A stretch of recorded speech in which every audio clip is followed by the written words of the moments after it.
Birth Story 4: The Pause.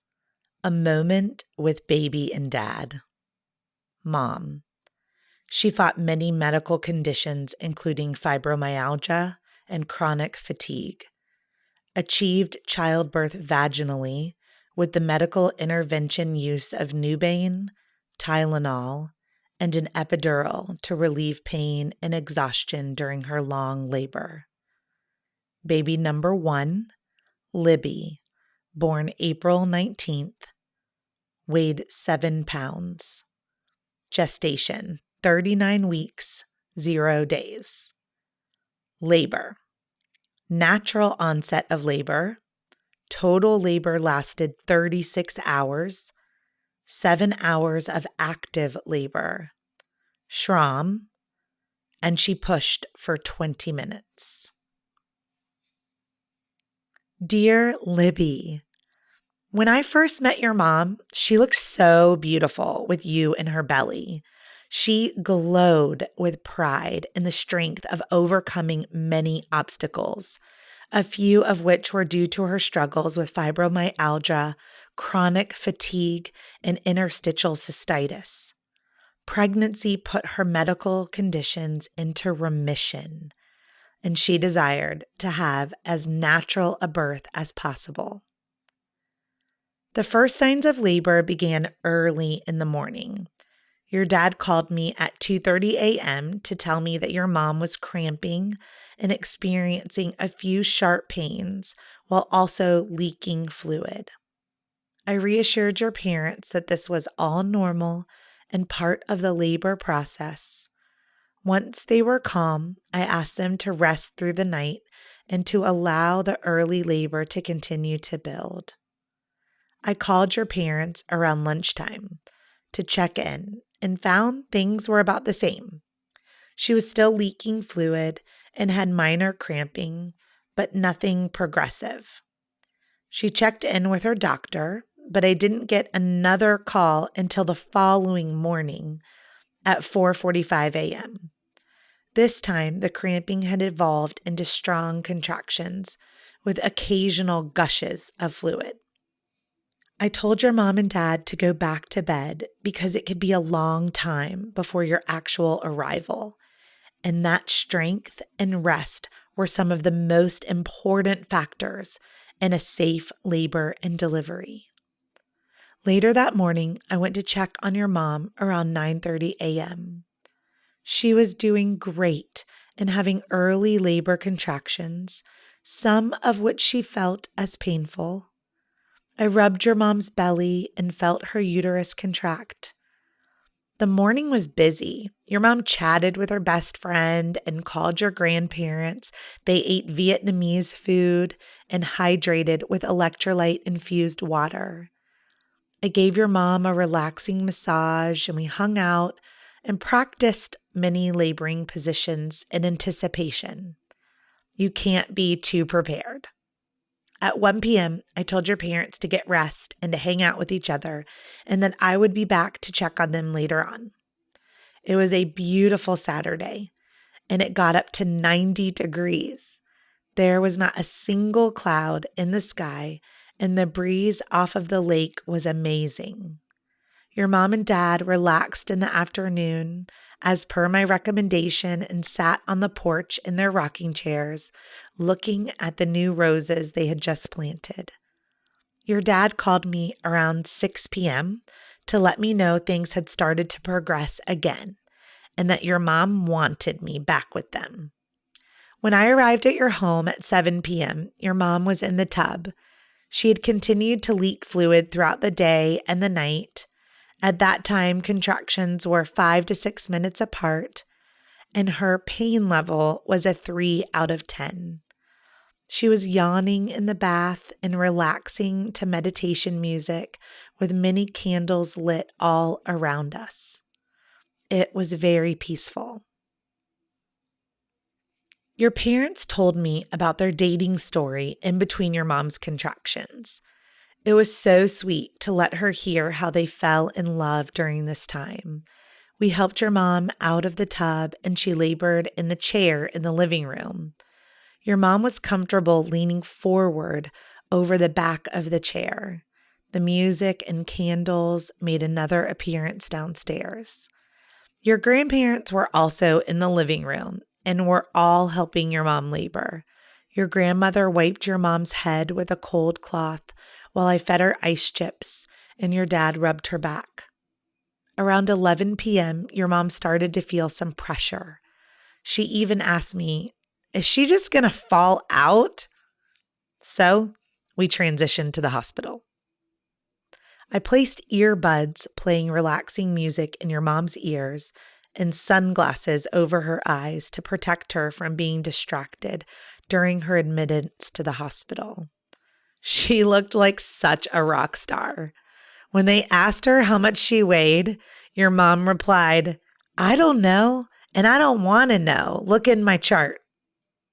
They checked your mom's cervix and confirmed her water had ruptured. She was 2 centimeters dilated, 80% effaced, and a -2 station. Your heart rate was around 135 to 155 beats per minute when your mom was having a contraction. You were happy and doing very well. The first stop in the hospital room was the tub. When your mom was ready to move around, she got out of the bath and walked through the hallways. It was a new hospital, and she was the only mother delivering on the floor this night. We had the undivided attention of all the nurses. When we were walking, your mom would fall onto your dad, and they would slow dance in the hallway.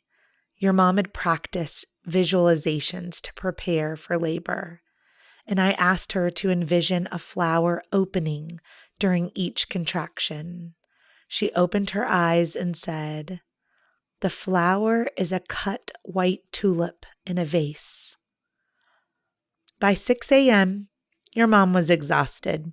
She climbed out of the water and into the bed for an internal exam. This time, she was 3 centimeters dilated, 90% effaced, and a -1 station. Things were progressing, but your mom still had a lot of laboring to do, and her exhaustion was peaking with each surge. Although your mom wanted an unmedicated childbirth, her plan changed with the length of labor. She elected for Nubain, a pain medication, at 6:30 a.m. to try and get a little break from labor without an epidural. She felt it right away and laid down and fell asleep for an hour and a half. She described Nubain as equivalent to having several alcoholic drinks. The pain was still there. She just cared a lot less about it and was able to sleep. When the Nubain wore off, the nurses gave her Tylenol.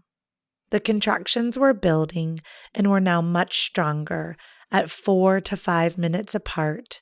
She elected for the epidural at 9:30 a.m. The hospital only allows one support person for an epidural, so your dad stayed with her. Your mom said the anesthesiologist did a wonderful job putting in the epidural, and it didn't hurt at all. Your mom listened to her body, and this was exactly what she needed, a break and some rest. Pop out, epidural medication. Epidural medication is the most commonly used pain management method requested and used during labor in the United States.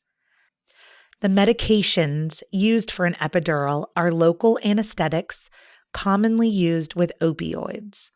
The goal of the epidural medication is to provide pain relief by blocking the nerve impulses from the top of your uterus to the middle of your thighs. While an epidural potentially provides the best pain relief, the trade-offs are it is the most invasive and the most confining.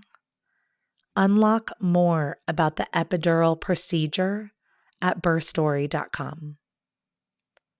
The next time they checked her at 11:30 a.m., she was 8 centimeters dilated, 100% effaced, and a 0 station. You were well on your way into this world. Your mom continued to sleep. At 3 p.m., she was 9 to 10 centimeters dilated, 100% effaced, and a +2 station. Your mom had a little cervical lip left and just needed help getting to full dilation. She agreed to start Pitocin to strengthen her contractions and augment her labor.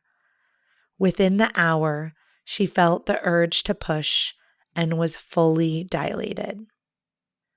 Since she was confined to the bed, she tried a few positions for pushing with the birthing bar that ran across the hospital bed. When she had a contraction, she would pull up on the birthing bar and push. She could not move or feel her legs or her feet from the epidural. So your dad and I had to move her into the right position. Your dad was on her right side and I was on her left, and we had her feet up on our chests for resistance. Your little head was so cute coming out. Your mom only pushed for 20 minutes. In between contractions, we had your mom bear down and grunt to keep your head from retracting. It worked. The best part of your whole birth was that as soon as your head emerged from your mother, you rotated your head to the right where your dad was standing, and you looked right at him. Your mom had to wait for the next contraction in order to deliver your shoulders and the rest of your body. So there was a solid minute where you and your dad just looked at each other. Time stood still. Your dad was crying and supporting your mom all the way through it. On the next contraction, your mom pushed the rest of you out, and they lifted you, Libby, right up onto your mom's chest. The cord was wrapped around your little foot, and the doctor gently unraveled it. Your dad cut the umbilical cord once it stopped pulsating, and the doctor delivered your placenta, which had supported your growth for the past 39 weeks. Your birth time was 4:16 p.m. after a solid 36-hour labor. You weighed 7 pounds even. Your parents were in shock at the sight of you. You were so beautiful and soft and very peaceful. You barely cried. Much love, your doula, Heidi. Birth affirmation. I am thankful for each surge because I get to be a mom.